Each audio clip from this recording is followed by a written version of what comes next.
Welcome to this deep dive into one of the most, I guess you could say, enduring mysteries in American history, Yeah. the JFK assassination. Yay.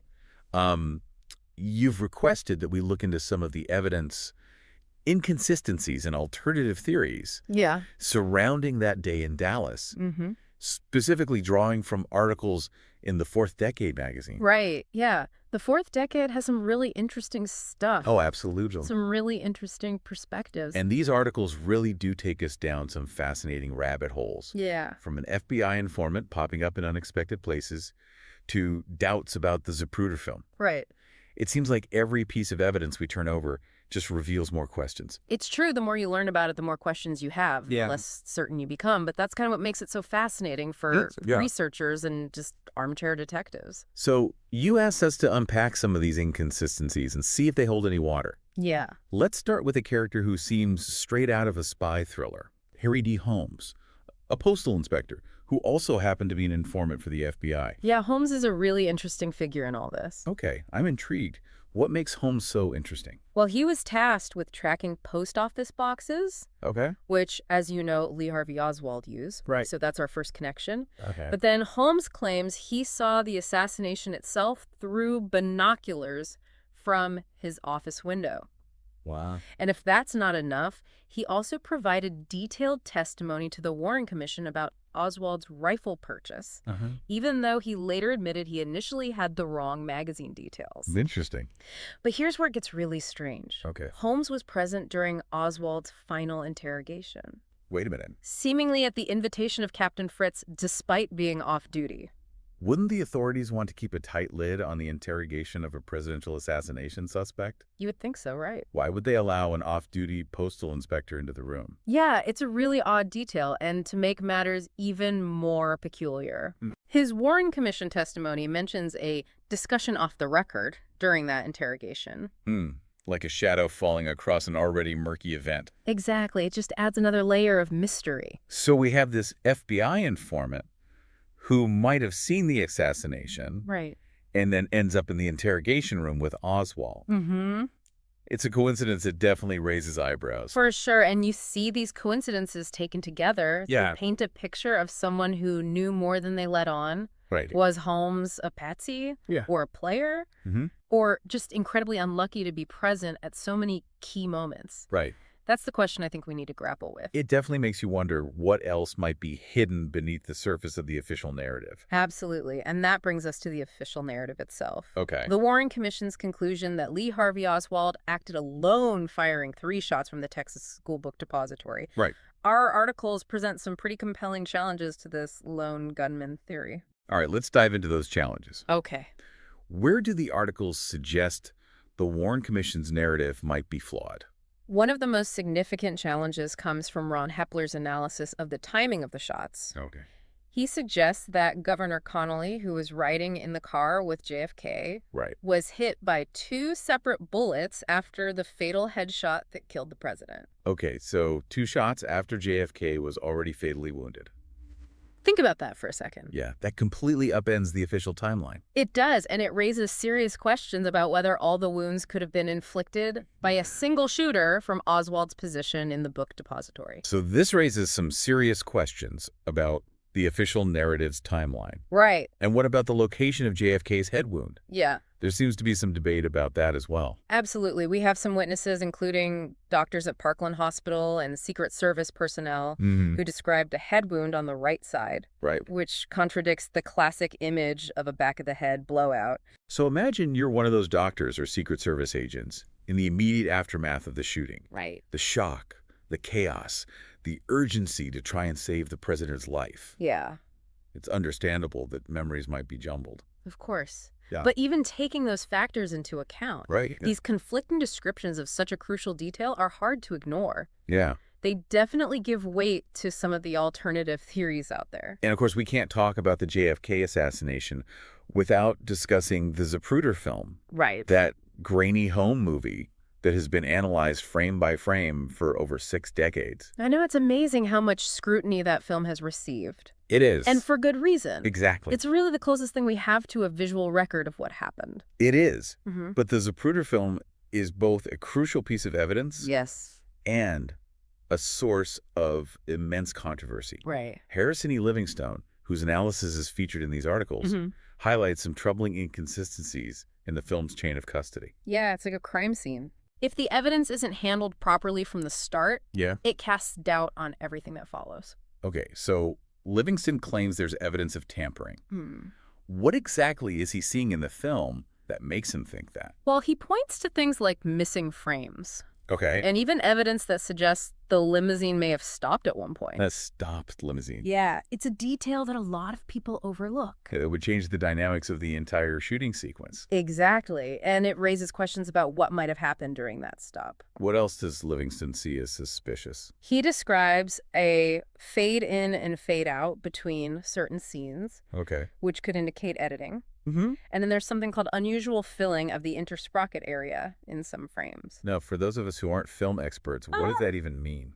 So think of it like this. The intersprocket area is the space between the film's perforations. The little holes that run along the edges. And experts say this type of filling isn't typical for the camera that Zapruder used, suggesting that those frames might have been tampered with.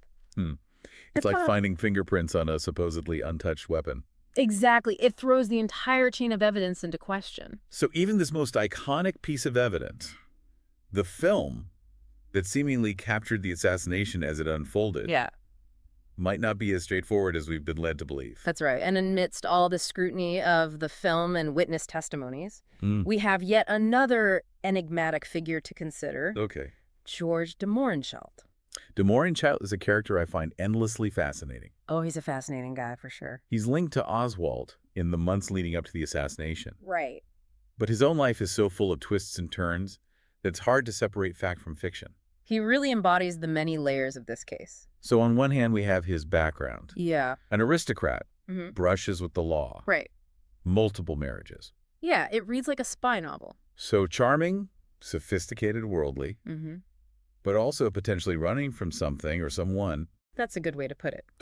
And he was involved in oil exploration, which took him all over the world. Right, all over. And these travels often intersected with intelligence agencies. Yeah, that's another layer to this whole thing. And how does this globe-trotting, possibly double-dealing character connect with Lee Harvey Oswald? Well, the articles highlight de Mohrenschildt's tendency to embellish stories. Which raises questions about the reliability of his accounts, including his version of how he met Oswald. Right, so is he exaggerating his relationship with Oswald? It's hard to say for sure, but the fact that he was known to embellish stories makes it difficult to take everything he said at face value. De Mohrenschildt was also known in the Russian community in Dallas. Yes. Where Oswald had connections as well. And interestingly, the Russian community viewed de Mohrenschildt as an outsider, someone who didn't quite fit in.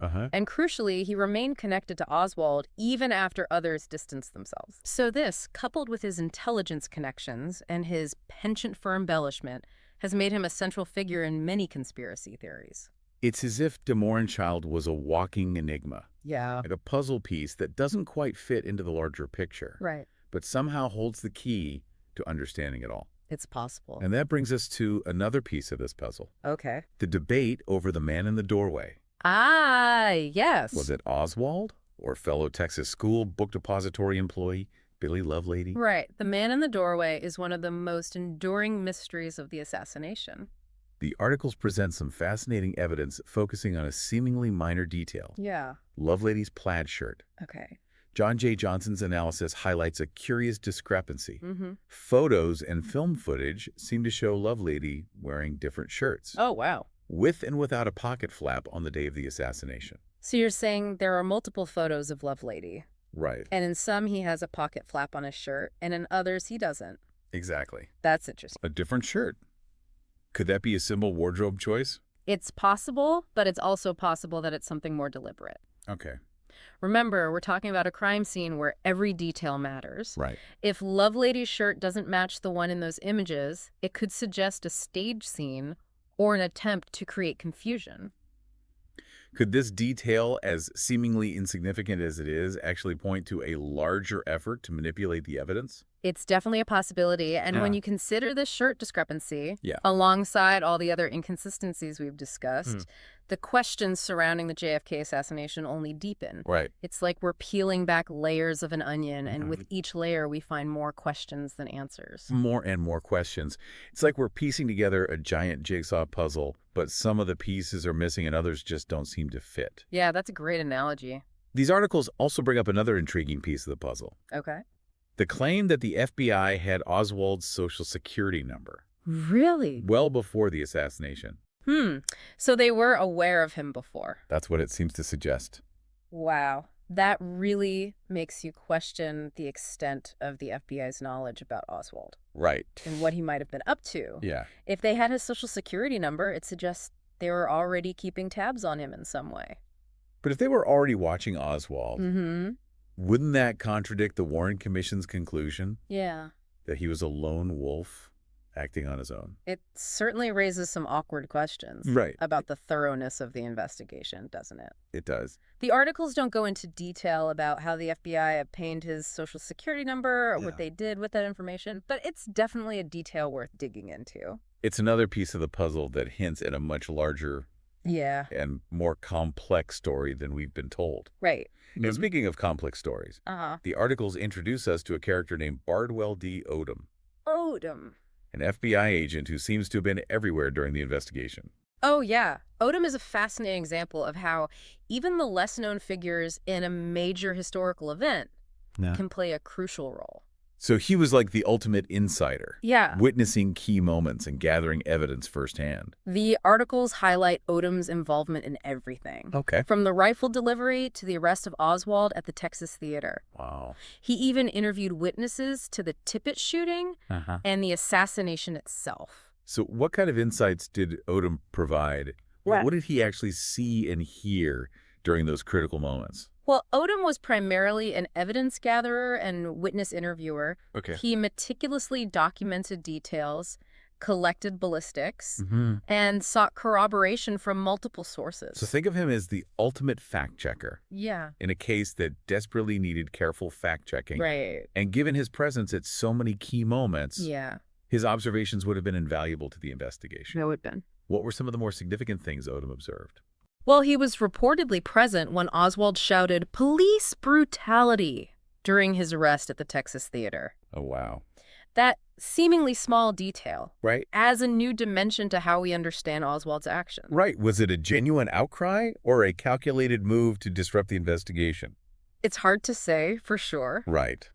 But those words uttered in that chaotic moment give us a glimpse into Oswald's state of mind. Yeah. And Odom's account of that event adds weight to the evidence. It's like we're being given a front row seat to history, seeing it unfold through the eyes of someone who was actually there. Exactly. And speaking of seeing things firsthand, the articles also mention a rather bizarre incident. Okay. Where Odom showed a photograph of an unknown individual to Marguerite Oswald Lee's mother. That's right. The mystery photo. Yeah. This is where the story takes a turn into even stranger territory. Right. The photo was supposedly provided by the CIA. The CIA? And had its background removed. Okay, so now we have the CIA entering the picture. Right. What was the purpose of showing this photo to Marguerite Oswald, and why was the background removed? Yeah, it's unclear. Marguerite Oswald claimed that Odom showed her a picture of Jack Ruby. Oh, wow. The man who would later kill Oswald. Interesting. But that claim has been disputed by others, adding another layer of confusion to an already muddled situation. So imagine you're Marguerite Oswald. Right. You've just lost your son, the alleged assassin of the president, and now the FBI is showing you mysterious photographs with missing backgrounds. It's a scenario ripe for speculation. Absolutely. The fact that the CIA was involved in providing a photo to the FBI for identification purposes is intriguing, to say the least. It is. It suggests a level of intelligence agency involvement that goes beyond the official narrative. And the plot thickens. These articles also bring up a connection between Oswald and the Pfister Dental Laboratory in New Orleans. Okay, the Pfister Dental Laboratory. This is where we start to delve into the underbelly of Cold War intrigue. I like it. The Pfister Dental Laboratory was known to be frequented by individuals with ties to intelligence agencies. Right. So Oswald was potentially rubbing shoulders with figures who were operating in a world of espionage and covert operations. That's what it seems to suggest. One of those figures was Guy Bannister, Okay. a former FBI agent with deep ties to anti-Castro activities. So this connection places Oswald in a very different context. It does. It suggests he might have been entangled in something Yeah. far more complex than the lone gunman theory allows for. We're going deeper down the rabbit hole here. Yeah, it's starting to feel like Oswald's life was a tangled web Mm-hmm. of connections to intelligence agencies and covert operations. Right, and to add another layer of intrigue, the article suggests that Oswald might have used a false Social Security number. A false Social Security number. While working at the William Riley Coffee Company. So not only was he potentially connected to intelligence figures, but he might have also been actively trying to conceal his true identity. It makes you wonder what else he might have been hiding. Right. Was this simply a way to avoid detection? Mm-hmm. Or was it part of a larger scheme? Right. These are questions we can only speculate about. Yeah. But it certainly adds fuel to the conspiracy theories. It does. It's like every time we think we're getting closer to understanding Oswald, another layer of mystery is revealed. It's true. The more you dig into this case, the more you realize how much we still don't know. Amidst all this speculation and intrigue, it's important to remember that there are real people at the heart of this story. Of course. And one of those people is Marina Oswald. Right. Lee Harvey Oswald's widow. And the articles point out that Marina Oswald firmly believed that her husband killed Kennedy and acted alone. Think about the weight of that. To be married to the man accused of assassinating the President of the United States. Yeah. To live through that tragedy. And to come to the conclusion that he acted alone, it's a powerful perspective to consider. It serves as a potent reminder that amidst all the speculation and conspiracy theories, there are individuals who lived through this tragedy who were intimately connected to the central figure. Right. And who form their own conclusions based on their firsthand experiences. Right. It brings a human dimension to a story that can often feel lost in a maze of evidence and theories. Absolutely. And it's a perspective that deserves to be heard and respected. Of course, we can't forget the human cost of this event. Right. The lives that were irrevocably changed on that fateful day in Dallas. So we've got the FBI potentially keeping tabs on Oswald before the assassination. Right. An FBI agent who seems to have witnessed key moments. A mysterious photo provided by the CIA, connections to intelligence figures in New Orleans, and a possible false identity. Yeah. It's enough to make anyone's head spin. It is. And then there are these little details, these tidbits that the articles mention almost in passing. Okay. But they're so intriguing, like the possibility of Oswald having a twin. The twins. The notion of an Oswald twin has been a staple of JFK conspiracy theories for decades. It has, and it's easy to see why. Right. It's such a tantalizing idea. And while the articles don't offer any concrete evidence, they do mention inconsistencies in Oswald's physical appearance. Okay. And records that have fueled this speculation. Such as? Things like height discrepancies, conflicting descriptions from witnesses, even baptismal records that suggest two individuals with the same name. Really? It's like a real-life mystery novel. It's a question that has captivated researchers for years. Yeah.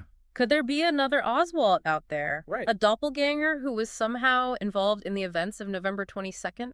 Yeah, it's tantalizing thought. It is. And then there's a mention of a second photo of Oswald and David Ferrie together. Oh, David Ferrie, another figure who has become deeply entwined with the JFK assassination lore. Right. He was a pilot, an anti-Castro activist, and a figure who moved in the same circles as Guy Bannister. The first photo of Oswald and Ferrie together was a bombshell revelation. It was. And this second photo, if it exists, supposedly shows them in conversation. Imagine what that photo could reveal.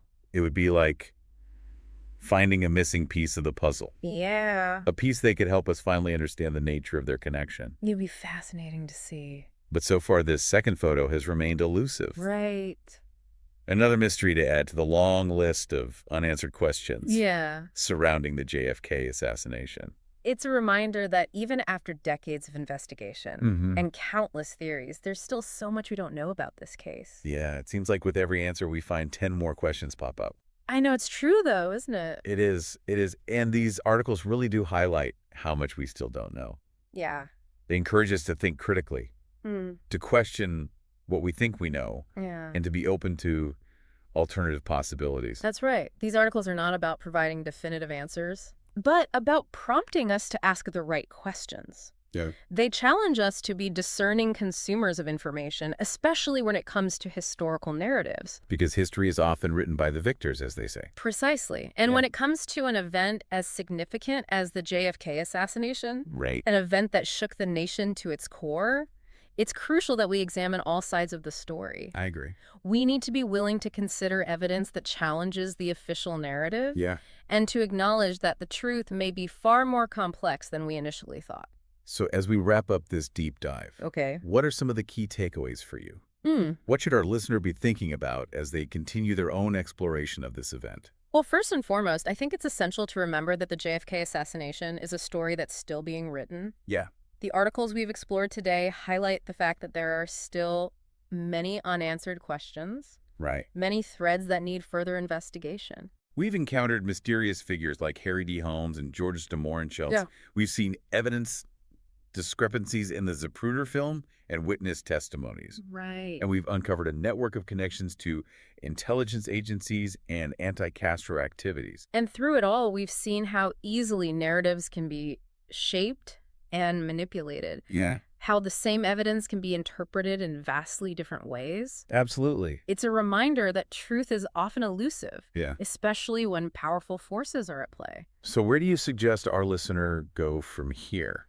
What are some avenues for further research? Oh, there are so many fascinating paths to explore. You could delve deeper into the lives of the individuals we've discussed. Okay. Holmes, de Mohrenschildt, Lovelady uncover their motivations, their connections, their secrets. You could also examine the photographic and film evidence in more detail. Okay. Perhaps there are subtle clues that have been overlooked, Right. details that could shed new light on the sequence of events. And of course, the role of intelligence agencies, both domestic and foreign, is a subject that deserves further scrutiny.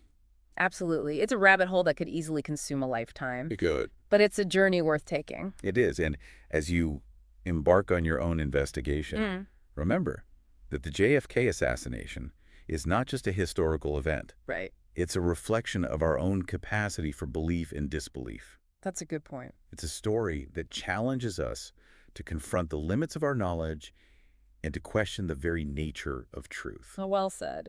What a thought-provoking way to wrap up this deep dive. Thanks. Thank you for guiding us through this maze of evidence and theories. It's been a pleasure. It has been. And to our listener, thank you for joining us on this journey. Yeah, thanks for listening. We hope this deep dive has inspired you to question, to explore, and to never stop seeking the truth. That's what it's all about. Remember, even in the face of seemingly insurmountable mysteries, there's always more to uncover, more to understand. Couldn't agree more. Until next time, keep those minds curious.